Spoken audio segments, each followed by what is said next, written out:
ਅਸੀਂ 10 ਲਾਸ਼ਾਂ ਵਸੂਲ ਕਰ ਚੁੱਕੇ ਹਾਂ ਹੁਣ ਤੱਕ। ਅਸੀਂ ਕਹਿੰਦੇ ਹਾਂ ਕਿ ਮੇਰੇ ਭਾਈ ਦੀ ਲਾਸ਼ ਆਉਣ ਤੋਂ ਪਹਿਲੇ ਸਾਨੂੰ ਉਹਦੇ ਨਾਲ ਮੁਲਾਕਾਤ ਕਰਾਈ ਜਾਏ।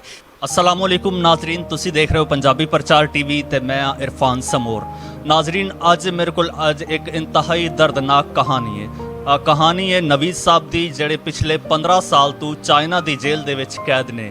वैसे तो चाइना पाकिस्तान दा बहुत करीबी दोस्त है, लेकिन 15 साल तो ओदी एक्सैस भी ओदे फैमिली मैंबर्स नाल नहीं है।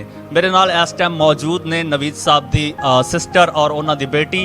ਇਹ ਬੇਟੀ 11 ਮਹੀਨੇ ਦੀ ਸੀ ਜਦੋਂ ਨਵੀਦ ਸਾਹਿਬ ਚਾਈਨਾ 'ਚ ਕੈਦ ਹੋਏ ਨੇ ਔਰ ਅੱਜ ਤੱਕ ਇਹਨਾਂ ਨੇ ਆਪਣੇ ਵਾਲਿਦ ਦਾ ਚਿਹਰਾ ਨਹੀਂ ਦੇਖਿਆ।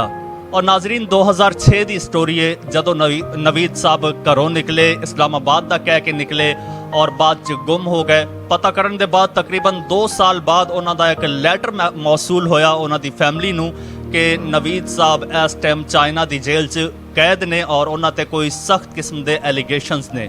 ਉਸ ਤੋਂ ਬਾਅਦ ਇਹਨਾਂ ਦੀ ਫੈਮਿਲੀ ਨੇ ਕੇਸ ਨੂੰ ਪਰਸੂ ਕੀਤਾ ਔਰ 2012 ਦੇ ਵਿੱਚ ਜਾਂ 13 'ਚ ਇਹਨਾਂ ਦੀ ਪਹਿਲੀ ਮੁਲਾਕਾਤ ਹੋਈ। ਇਹ ਚਾਈਨਾ ਗਏ, ਉੱਥੇ ਆਪਣੇ ਬ੍ਰਦਰ ਨਾਲ ਮੁਲਾਕਾਤ ਕੀਤੀ ਔਰ ਅੱਜ ਤੱਕ ਇਹ ਸਿਲਸਿਲਾ ਚੱਲਦਾ ਆ ਰਿਹਾ ਹੈ। ਕੋਈ ਖਾਸ ਅਜੇ ਤੱਕ ਪਤਾ ਨਹੀਂ ਉਹਨਾਂ ਨੂੰ ਚੱਲ ਰਿਹਾ ਵੀ ਉਹਦੇ ਤੇ ਉਹਦਾ ਜੁਰਮ ਕੀ ਹੈ ਔਰ ਕਿਸ ਜੁਰਮ 'ਚ ਕੈਦ ਨੇ। ਉਹਨਾਂ ਨੂੰ ਉਮਰ ਕੈਦ ਹੋਈ ਹੈ। ਇਸ ਟਾਈਮ ਉਹ ਚਾਈਨਾ ਦੀ ਜੇਲ੍ਹ 'ਚ ਕੈਦ ਨੇ ਔਰ ਬਿਮਾਰ ਵੀ ਨੇ। ਮਜ਼ੀਦ ਤਫਸੀਲਾਤ ਜਿਹੜੀ ਇਹਨਾਂ ਦੀ ਫੈਮਿਲੀ ਕੋਲੋਂ ਜਾਣਨੇ ਆ। अस्सलाम वालेकुम। ਵਾਲੇਕੁਮ ਅਸਲਾਮ। भाजी तुसी दसो सारा वाकया किस तरह होया, किस तरह नवीद साहब घरों निकले? ਨਵੀਦ ਸਾਨੂੰ ਚਾਈਨਾ ਜਾਣ ਤੋਂ ਪਹਿਲੇ ਦੱਸ ਕੇ ਗਿਆ ਕਿ ਮੈਂ ਇਸਲਾਮਾਬਾਦ ਜਾ ਰਿਹਾ। ਉਹਨੇ ਚਾਈਨਾ ਦਾ ਨਹੀਂ ਦੱਸਿਆ ਉਹਦਾ ਕੋਈ ਹੋਏਗਾ ਪ੍ਰੋਗਰਾਮ। ਮੈਂ ਸ਼ਾਦੀशुदा ਆਪਣੇ ਘਰ ਰਹਿੰਦੀ ਹਾਂ, ਉਹ ਆਪਣੇ ਘਰ ਵਾਲਾ ਸੀ। ਮੇਰੇ ਵਾਲਿदैन ਫੌਤ ਹੋ ਚੁੱਕੇ ਹੋਏ ਨੇ। ਇਹ 3 ਦਿਨ ਦਾ ਕਹਿ ਕੇ ਗਿਆ ਸੀ। ਜਦੋਂ 1 ਮਹੀਨਾ ਗੁਜ਼ਰ ਗਿਆ ਉਹ ਨਹੀਂ ਆਇਆ, ਅਸੀਂ ਬੜੇ ਪਰੇਸ਼ਾਨ ਹੋਏ। ਆਪਣੇ ਤੌਰ ਤੇ ਉਹਨੂੰ ਬਹੁਤ ਲੱਭਿਆ।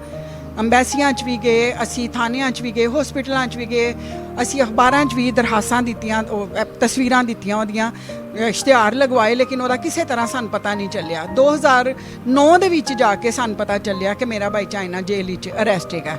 ਉਸ ਤੋਂ ਬਾਅਦ ਅਸੀਂ ਕੋਸ਼ਿਸ਼ ਕਰਕੇ ਤੇ ਚਾਈਨਾ ਮੈਂ ਖੁਦ ਗਈ ਉਰਮਚੀ ਸ਼ਹਿਰ ਦੇ ਵਿੱਚ, ਤੇ ਮੈਂ ਜਾ ਕੇ ਆਪਣੇ ਭਾਈ ਦੇ ਨਾਲ ਮੁਲਾਕਾਤ ਕੀਤੀ 2012 ਦੇ ਵਿੱਚ। ਤੇ ਮੇਰੀ ਪਹਿਲੀ ਮੁਲਾਕਾਤ ਮੇਰੇ ਭਾਈ ਨਾਲ ਸਿਰਫ 15 ਮਿੰਟ ਦੀ ਮੁਲਾਕਾਤ ਕਰਵਾਈ ਗਈ।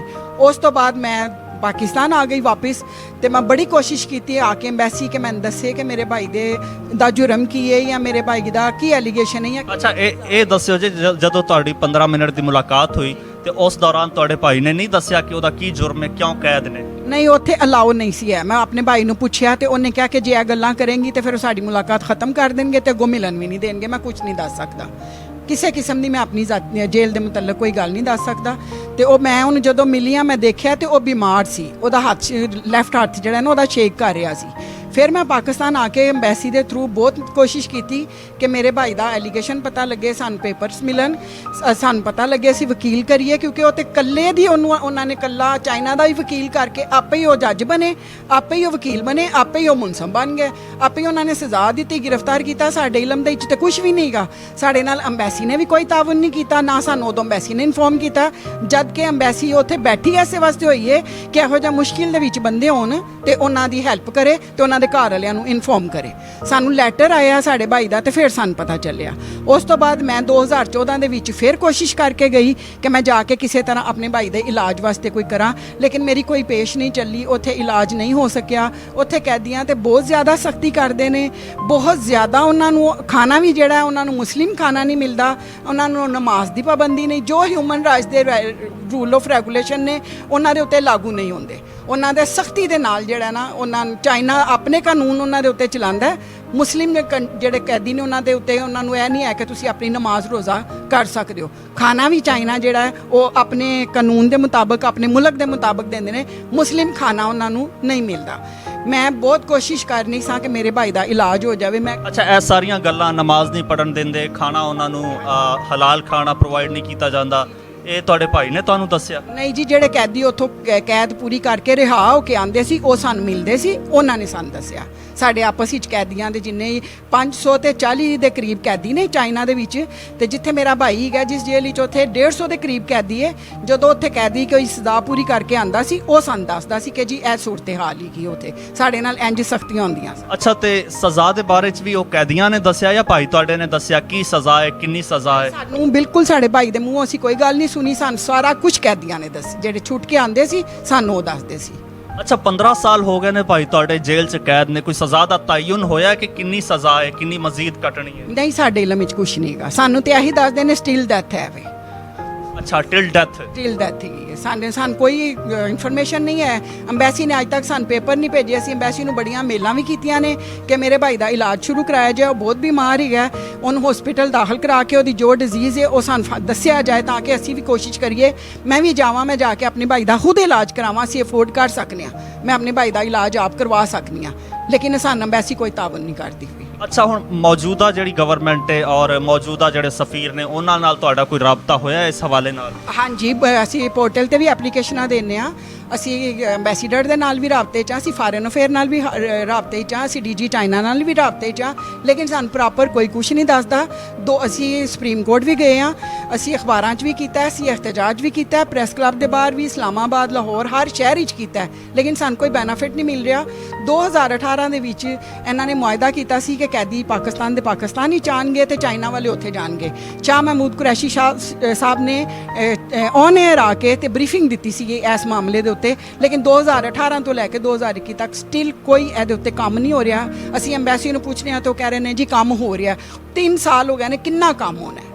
ਅੱਛਾ ਪ੍ਰਾਈਮ ਮਿਨਿਸਟਰ ਪੋਰਟਲ ਜਿਹੜਾ ਉਹ ਤੇ ਬਹੁਤ ਐਕਟਿਵ ਹੈ ਔਰ ਵਜ਼ੀਰ ਆਜ਼ਮ ਖੁਦ ਉਹਨੂੰ ਮੋਨੀਟਰ ਕਰਦੇ ਨੇ, ਬੜਾ ਫੌਰਨ ਐਕਸ਼ਨ ਲੈਂਦੇ ਨੇ, ਤੇ ਉਹਦਾ ਵੀ ਕੋਈ ਰਿਸਪੌਂਸ ਨਹੀਂ ਆਇਆ? ਕੋਈ ਰਿਸਪੌਂਸ ਨਹੀਂ ਆਇਆ। ਸਿਰਫ ਇਹ ਰਿਸਪੌਂਸ ਆਉਂਦਾ ਹੈ ਕਿ ਜੋ ਅੰਬੈਸੀ ਕਹਿੰਦੀ ਹੈ ਨਾ ਜੀ ਅਸੀਂ ਚਾਈਨਾ ਨੂੰ ਇਹ ਲਿਖਿਆ, ਬਸ ਉਹ ਲਿਖ ਕੇ ਤੇ ਉਹਨੇ ਪੋਰਟਲ ਤੇ ਵੀ ਆ ਜਾਂਦਾ ਕਿ ਅਸੀਂ ਇਹ ਲਿਖ ਦਿੱਤਾ, ਬਸ ਤੇ ਉਹਦਾ ਸਾਨੂੰ ਉਹਨਾਂ ਨੇ ਇਹ ਕਿਹਾ ਕਿ ਉਹਦਾ ਇਲਾਜ ਕਰਾ ਰਹੇ ਹਾਂ। ਇਸ ਤੋਂ ਅੱਗੇ ਉਹਦਾ ਹੋਰ ਕੋਈ ਕੰਮ ਨਹੀਂ ਹੁੰਦਾ ਪਿਆ। ਅਸੀਂ 10 ਲਾਸ਼ਾਂ ਵਸੂਲ ਕਰ ਚੁੱਕੇ ਹਾਂ ਹੁਣ ਤੱਕ ਕੈਦੀਆਂ ਦੀਆਂ। ਅੱਛਾ ਪਾਕਿਸਤਾਨੀ ਕੈਦੀਆਂ ਦੀਆਂ 10 ਲਾਸ਼ਾਂ ਵਸੂਲ ਕਰ ਚੁੱਕੇ ਹਾਂ, ਜਿਹੜੀਆਂ ਮੇਰੇ ਇਲਮ ਵਿੱਚ ਨੇ। ਇਸ ਤੋਂ ਜ਼ਿਆਦਾ ਵੀ ਹੋ ਸਕਦੇ ਨੇ। ਇੱਕ ਲਾਸ਼ 4 ਮਹੀਨੇ ਪਹਿਲੇ ਆਈ ਹੈ, ਪਿਸ਼ਾਵਰ ਦਾ ਆਦਮੀ ਸੀ ਗੁਲ ਹਯਾਤ, ਇੱਕ ਲਾਸ਼ ਉਹਦੀ 4 ਮਹੀਨੇ ਪਹਿਲੇ ਆਈ ਹੈ। ਅਸੀਂ ਕਹਿੰਦੇ ਹਾਂ ਕਿ ਮੇਰੇ ਭਾਈ ਦੀ ਲਾਸ਼ ਆਉਣ ਤੋਂ ਪਹਿਲੇ ਸਾਨੂੰ ਉਹਦੇ ਨਾਲ ਮੁਲਾਕਾਤ ਕਰਾਈ ਜਾਏ ਤੇ ਕੈਦੀ ਪਾਕਿਸਤਾਨ ਲਿਆਏ ਜਾਣ। ਅੱਛਾ ਪ੍ਰੋਪਰ ਮੁਲਾਕਾਤ ਵੀ ਨਹੀਂ ਤੁਹਾਡੀ ਹੋ ਰਹੀ? ਹੁਣ ਕੋਈ ਕੰਟੈਕਟ ਵਗੈਰਾ ਹੋ ਰਿਹਾ ਇਸ ਟਾਈਮ? 3.5 ਮਹੀਨੇ ਤੋਂ ਕੋਈ ਕੰਟੈਕਟ ਨਹੀਂ ਸਾਡਾ। ਸਾਡੇ ਭਰਾ ਨਾਲ ਹੀਗਾ, ਸਾਡੇ ਇਲਮ ਵਿੱਚ ਕੁਝ ਨਹੀਂਗਾ। ਉਹ ਕਿੱਥੇ ਗਿਆ ਸਾਨੂੰ ਅੰਬੈਸੀ ਨੇ ਵੀ ਨਹੀਂ ਦੱਸਿਆ ਕਿ ਮੇਰਾ ਭਾਈ ਬਿਮਾਰ ਹੈ। ਸਾਨੂੰ ਆਪਣੇ ਸੋਰਸਿਸ ਨਾਲ ਪਤਾ ਚੱਲਿਆ ਕਿ ਮੇਰਾ ਭਾਈ ਹਸਪੀਟਲ ਦਾਖਲ ਹੈ। ਅੱਛਾ ਤੇ ਉਹ ਹਸਪੀਟਲ ਦਾਖਲ ਹੈ, ਟ੍ਰੀਟਮੈਂਟ ਵਗੈਰਾ ਹੋ ਰਿਹਾ ਉੱਥੇ? ਸ਼ੁਰੂ ਹੋਇਆ ਜਦੋਂ ਉਹਦਾ ਬਿਮਾਰੀ ਲਾ ਇਲਾਜ ਹੋ ਚੁੱਕੀ ਹੈ। ਉਹਨੂੰ ਜੋ ਬਿਮਾਰੀ ਹੈ ਮੈਂ ਨਹੀਂ ਦੱਸ ਸਕਦੀ ਕਿ ਉਹਨੂੰ ਕੀ ਬਿਮਾਰੀ ਹੈ। ਮੈਨੂੰ ਗਵਰਨਮੈਂਟ ਦੱਸੇ ਕਿ ਮੇਰੇ ਭਾਈ ਨੂੰ ਕੀ ਬਿਮਾਰੀ ਹੈ, ਉਹਦਾ ਕੀ ਇਲਾਜ ਹੋ ਰਿਹਾ ਹੈ। ਠੀਕ, ਜਿਸ ਤਰ੍ਹਾਂ ਤੁਸੀਂ ਦੱਸਿਆ ਕਿ ਤੁਸੀਂ NGOs ਵਗੈਰਾ ਨਾਲ ਵੀ ਰਾਬਤੇ ਕੀਤੇ ਨੇ ਇੱਥੇ ਪਾਕਿਸਤਾਨ 'ਚ, ਤੇ ਉਹਨਾਂ ਵੀ ਇਸ ਸਿਲਸਿਲੇ 'ਚ ਕੋਈ ਆਵਾਜ਼ ਨਹੀਂ ਚੁੱਕੀ? ਨਹੀਂ ਜੀ, ਕਿਸੇ ਨੇ ਕੁਝ ਵੀ ਨਹੀਂ ਕੀਤਾ। ਕਾਜ਼ੀ ਹੁਸੈਨ ਅਹਿਮਦ ਨੂੰ ਵੀ ਮਿਲਿਆ, ਇਨਸਾਰ ਬਰਨੀ ਸਾਹਿਬ ਨੂੰ ਵੀ ਜਾ ਕੇ, ਕਾਜ਼ੀ ਹੁਸੈਨ ਸਾਹਿਬ ਨੂੰ ਉਦੋਂ 2008-9 'ਚ ਇਨਸਾਰ ਬਰਨੀ ਸਾਹਿਬ ਨੂੰ ਵੀ ਮਿਲਦੇ ਰਹੇ ਹਾਂ। ਹੋਰ ਵੀ ਕਾਫੀ ਨਾਂ ਨੇ ਜਿਹੜੇ ਇਸ ਵਕਤ ਮੇਰੇ ਜ਼ਿਹਨ ਵਿੱਚ ਨਹੀਂ। ਅਸੀਂ ਬਹੁਤ ਲੋਕਾਂ ਨੂੰ ਮਿਲਦੇ ਰਹੇ ਹਾਂ ਕਿ ਕਿਸੇ ਤਰ੍ਹਾਂ ਸ਼ੇਰ ਰਸ਼ੀਦ ਸਾਹਿਬ ਕੋਲ ਜਾਂਦੇ ਰਹੇ ਹਾਂ, ਜਿਹੜੇ ਫਰੀਦੀ ਸਾਹਿਬ ਸ਼ੇਖ ਦਾ ਦਾਖਲਾ ਸਨ, ਉਹਨਾਂ ਕੋਲ ਜਾਂਦੇ ਰਹੇ ਹਾਂ। ਅਸੀਂ ਹਰ ਚੈਨਲ ਅਪਣਾਇਆ, ਹਰ ਚੈਨਲ ਤੇ ਅਸੀਂ ਗਏ ਹਾਂ, ਲੇਕਿਨ ਕੋਈ ਸਾਡੀ ਸੁਣਵਾਈ ਨਹੀਂ ਹੁੰਦੀ। ਅੱਛਾ ਹੁਣ ਫਾਈਨਲੀ ਤੁਹਾਡਾ ਕੀ ਮੁਤਾਲਬਾ ਹੈ ਇਸ ਟਾਈਮ, ਕੀ ਚਾਹੁੰਦੇ ਹੋ? ਇੱਕੋ ਹੀ ਮੁਤਾਲਬਾ ਹੈ ਕਿ ਪਾਕਿਸਤਾਨ ਦਾ ਜਿਹੜਾ 2018 ਦਾ ਮੁਆਇਦਾ ਹੋਇਆ ਹੈ ਉਹਦੇ ਤੇ ਐਪਲੀਮੈਂਟ ਕੀਤਾ ਜਾਏ, ਪਾਕਿਸਤਾਨ ਕੈਦੀ ਲੈ ਕੇ ਆਏ ਜਾਣ। ਜੇ ਉਹਦੇ ਵਿੱਚ ਕੁਝ ਟਾਈਮ ਹੈ ਤੇ ਜਿਹੜੇ ਬਿਮਾਰ ਕੈਦੀ ਨੇ ਉਹਨਾਂ ਨੂੰ ਪਾਕਿਸਤਾਨ ਬੁਲਾਇਆ ਜਾਏ। ਜੇ ਉਹਦੇ ਵਾਸਤੇ ਵੀ ਗਵਰਨਮੈਂਟ ਨੂੰ ਕੋਈ ਮਸਲਾ ਹੈ ਤੇ ਫਿਰ ਸਾਨੂੰ ਵੀਜ਼ਾ ਦੇਵੇ, ਅਸੀਂ ਆਪਣੇ ਕੈਦੀਆਂ ਨੂੰ ਖੁਦ ਮਿਲ ਕੇ ਆਈਏ, ਜਾ ਕੇ ਦੇਖ ਕੇ ਆਈਏ, ਬਜਾਏ ਉਹਨਾਂ ਦੀਆਂ ਅਸੀਂ ਲਾਸ਼ਾਂ ਵਸੂਲ ਕਰੀਏ। ਅਸੀਂ ਜ਼ਿੰਦਗੀ ਦੇ ਵਿੱਚ ਉਹਨਾਂ ਦੇ ਨਾਲ ਮੁਲਾਕਾਤ ਕਰੀਏ, ਦੇਖੀਏ ਕਿ ਉਹਨਾਂ ਦੀ ਬਿਮਾਰੀ ਦਾ ਕੀ ਸਟੇਜ ਹੈਗਾ। ਅੱਛਾ ਤੁਸੀਂ ਗੱਲ ਕੀਤੀ ਕਿ ਤੁਸੀਂ ਚਾਈਨਾ ਵੀ ਗਏ ਹੋ, ਮੁਲਾਕਾਤ ਵੀ ਹੋਈ ਹੈ, ਔਰ ਉਹ ਤੁਸੀਂ ਆਪਣੇ ਤੌਰ ਤੇ ਗਏ ਸੋ ਜਾਂ ਗਵਰਨਮੈਂਟ ਨੇ ਕੋਈ ਤੁਹਾਡੇ ਨਾਲ ਕੋਆਪਰੇਟ ਕੀਤਾ ਸੀ ਐਮਬੈਸੀ? ਕੁਛ ਨਹੀਂ। ਅਸੀਂ ਪ੍ਰਾਈਵੇਟ ਤੌਰ ਤੇ ਵੀਜ਼ੇ ਲਿੱਤੇ ਸੀ ਤੇ ਪ੍ਰਾਈਵੇਟ ਤੌਰ ਤੇ ਉੱਤੇ ਅਸੀਂ ਸਾਰਾ ਆਪਣੇ ਮਿਲ ਕੇ ਆਇਆ। ਸਾਨੂੰ ਕੋਈ ਐਮਬੈਸੀ ਨੇ ਜਾਂ ਗਵਰਨਮੈਂਟ ਨੇ ਕੋਈ ਸਪੋਰਟ ਨਹੀਂ ਕੀਤਾ। ਅੱਛਾ ਨਾਜ਼ਰੀਨ, ਨਵੀਦ ਸਾਹਿਬ ਦੀ ਬੇਟੀ ਵੀ ਨਾਲ ਮੌਜੂਦ, ਗੱਲਬਾਤ ਕਰਨਾ। ਬੇਟਾ ਕੀ ਨਾਮ ਹੈ ਤੁਹਾਡਾ? ਮੋਮਿਨਾ ਨਵੀਦ। ਅੱਛਾ ਬੇਟਾ ਇਹ ਦੱਸੋ ਕਿ ਵਾਲਿਦ ਸਾਹਿਬ ਨਾਲ ਤੁਹਾਡਾ ਕੋਈ ਰਾਬਤਾ ਹੋਇਆ? फ़ोन पे होता था पहले, पर अब वो नहीं हो रहा। 2-3 मिनट के लिए। ਅੱਛਾ 2-3 ਮਹੀਨੇ ਪਹਿਲਾਂ ਹੋਇਆ ਸੀ ਤੇ ਵਾਲਿਦ ਸਾਹਿਬ ਨੇ ਤੁਹਾਨੂੰ ਕੁਝ ਦੱਸਿਆ ਕਿ ਕੀ ਵਜ੍ਹਾ ਹੈ, ਉਹ ਕਦੋਂ ਆਉਣਗੇ ਵਾਪਸ? नहीं, सिर्फ 1-2 मिनट बात होती थी। ਅੱਛਾ 1-2 ਮਿੰਟ ਬਾਤ ਹੁੰਦੀ ਸੀ, ਹਾਲ ਅਹਿਵਾਲ ਹੀ ਲੈਂਦਾ ਸਨ। ਤੇ ਹੁਣ ਤੁਸੀਂ ਕੀ ਮੁਤਾਲਬਾ ਕਰਨਾ ਚਾਹੁੰਦੇ ਹੋ ਗਵਰਨਮੈਂਟ ਕੋਲ? कि मेरे पापा बहुत बीमार हैं, उन्हें पाकिस्तान लाया जाए। उन्हें कोई ख़तरनाक बीमारी है जिसकी वजह से उन्हें हॉस्पिटलाइज किया हुआ है। नाजरीन बच्ची बड़ी इमोशनल हो रही है, ठीक तरीके नाल गल भी नहीं कर पा रही। 11 ਮਹੀਨੇ ਦੀ ਬੱਚੀ ਸੀ ਜਦੋਂ ਇਹਨਾਂ ਦੇ ਵਾਲਿਦ ਇਹਨਾਂ ਤੋਂ ਜੁਦਾ ਹੋਏ ਨੇ। ਠੀਕ ਤਰ੍ਹਾਂ ਨਾਲ ਆਪਣੇ ਵਾਲਿਦ ਦਾ ਚਿਹਰਾ ਵੀ ਨਹੀਂ ਪਹਿਚਾਣਦੇ, ਲੇਕਿਨ ਵਾਲਿਦ ਦੀ ਯਾਦ 'ਚ ਦਿਨ ਰਾਤ ਤੜਪ ਰਹੇ ਨੇ। ਔਰ ਇਹਨਾਂ ਦੀ ਗਵਰਨਮੈਂਟ ਤੋਂ ਇਹ ਅਪੀਲ ਹੈ ਕਿ ਇਹਨਾਂ ਨਾਲ ਕੋਆਪਰੇਟ ਕੀਤਾ ਜਾਵੇ ਔਰ ਇਹਨਾਂ ਦੇ ਵਾਲਿਦ ਨੂੰ ਪਾਕਿਸਤਾਨ ਵਾਪਸ ਬੁਲਵਾਇਆ ਜਾਵੇ ਕਿਸੇ ਵੀ ਤਰੀਕੇ ਨਾਲ। ਜਿਸ ਤਰ੍ਹਾਂ ਭੈਣ ਜੀ ਕਹਿ ਰਹੇ ਨੇ ਕਿ 2018 'ਚ ਕੈਦੀਆਂ ਦੇ ਤਬਾਦਲੇ ਦਾ ਮੁਆਹਿਦਾ ਵੀ ਹੋਇਆ ਸੀ, ਲੇਕਿਨ ਉਸ ਦੇ ਬਾਵਜੂਦ ਕੋਈ ਇਹਨਾਂ ਨਾਲ ਤਾਬੂਨ ਨਹੀਂ ਕੀਤਾ ਜਾ ਰਿਹਾ ਔਰ ਇਹਨਾਂ ਦੇ ਮਾਮਲੇ ਨੂੰ ਮੁਸਲਸਲ ਦਬਾਇਆ ਜਾ ਰਿਹਾ ਹੈ। ਸ਼ਾਇਦ ਪਾਕਿਸਤਾਨ ਚਾਈਨਾ ਦੀ ਦੋਸਤੀ ਦੀ ਵਜ੍ਹਾ ਨਾਲ ਕਿ ਦੋਸਤੀ 'ਚ ਕੋਈ ਦਰਾਰ ਨਾ ਆਏ, ਉਸ ਵਜ੍ਹਾ ਤੋਂ ਇਸ ਤੋਂ ਪਹਿਲਾਂ ਵੀ ਪਾਕਿਸਤਾਨ 'ਚ ਇੱਕ ਬਹੁਤ ਵੱਡਾ ਪਾਕਿਸਤਾਨੀ ਲੜਕੀਆਂ ਦਾ ਸਕੈਂਡਲ ਸਾਹਮਣੇ ਆਇਆ ਸੀ ਜਿਨ੍ਹਾਂ ਨਾਲ ਚਾਈਨੀਜ਼ ਸ਼ਾਦੀਆਂ ਕਰਦੇ ਸੀ, ਚਾਈਨਾ ਲੈ ਜਾਂਦੇ ਸੀ, ਉਹਨਾਂ ਤੇ ਬੜੀ ਜ਼ੁਲਮ ਬਰਬਰੀਅਤ ਹੁੰਦੀ ਸੀ। ਇਸ ਟਾਈਮ ਵੀ ਚਾਈਨਾ 'ਚ ਮੁਸਲਮਾਨਾਂ ਤੇ ਔਰ ਸਪੈਸ਼ਲੀ ਪਾਕਿਸਤਾਨੀ ਕੈਦੀ ਉੱਥੇ ਕੈਦ ਨੇ। ਬਹੁਤ ਸਾਰੇ ਕੈਦੀ ਐਸੇ ਨੇ ਜਿਨ੍ਹਾਂ ਦੇ ਜੁਰਮ ਦਾ ਵੀ ਨਹੀਂ ਪਤਾ ਕਿ ਉਹ ਉੱਥੇ ਕਿਉਂ ਕੈਦ ਨੇ ਔਰ ਉਹਨਾਂ ਦੇ ਪਿੱਛੇ ਜਿਹੜੇ ਵਰਸਾ ਨੇ ਉਹਨਾਂ ਦੀ ਵੀ ਕੋਈ ਐਕਸੈਸ ਨਹੀਂ, ਕੋਈ ਉਹਨਾਂ ਨਾਲ ਕੰਟੈਕਟ ਨਹੀਂ ਹੈ। ਔਰ ਇਹਨਾਂ ਦੀ ਹੁਕੂਮਤ ਵਕਤ ਤੋਂ ਅਪੀਲ ਹੈ ਕਿ ਅਗਰ ਤੁਹਾਡੀ ਫੋਰਨ ਪਾਲਿਸੀ ਜ਼ਰਾ ਅੱਛੀ ਹੋ ਗਈ ਹੈ ਤੇ ਉਹਦਾ ਸਬੂਤ ਵੀ ਪੇਸ਼ ਕਰੋ।